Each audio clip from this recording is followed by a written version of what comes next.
Yeah, the monster came and worked its horrible, horrible spell. Trump's right. Because this is all magic. What?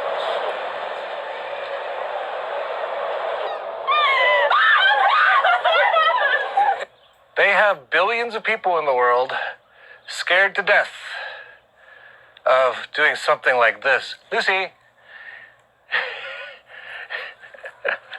going outside. I've seen actual men. Well, they look like men. And they're sitting in their house and they're like, I'm scared to go outside. Wow. Wow. Really? The same ones that in YouTube comments will be like, I'll kick your butt. Sure you will. You're scared of the invisible enemy.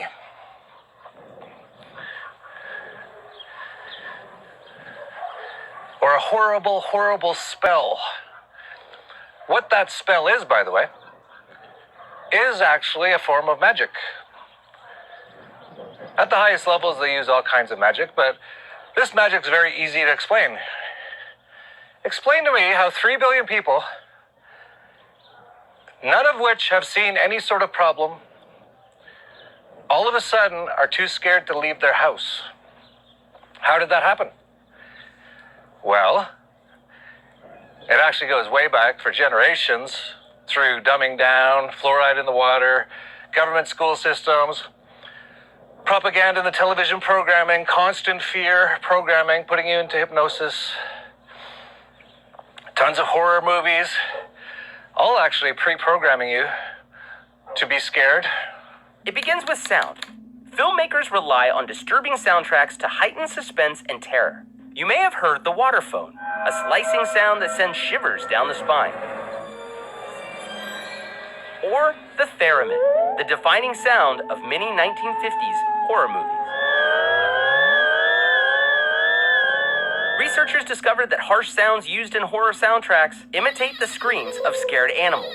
These non-linear sounds range from the distorted notes of a trumpet blown too hard to a stereo that is cranked up to 11. And then what happens? A couple of guys, just a few people, come out and they go, I've got a computer model. Oh, really? I do too. What's yours say?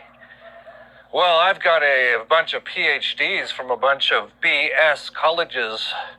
So mine say, hundreds of millions of people are going to die.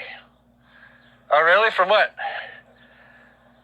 From this thing that we've kind of found. Oh, yeah? And then all the world controllers, all the politicians, all come out and say, there's a crisis. Oh, what a surprise, another crisis. You know, if it wasn't for government, the world would be just pretty much like paradise. There'd never be any major problems. Governments create all the problems. The whole war of terror created. All the things you've been scared about over the years. Anthrax, SARS, bird flu, swine flu, AIDS, the measles. All them just keeping you in a state of fear. And now they're like, so just a few people, a few guys with some computer models, which by the way have changed dramatically now that it's obvious that it is not a very serious virus. In fact, I don't even think that it is a virus. But in either case, it was just a few people. There's 7 billion people in the world, and a few people came up with a little idea.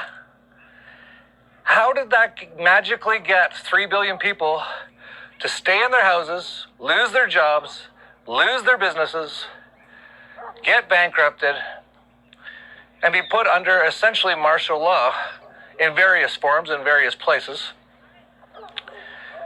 where if they even try to leave their house, their neighbors will be calling on them to the order followers And by the way, I just want to mention this. If you haven't seen the video by Mark Passio about order followers, I'm going to put a link to it down below.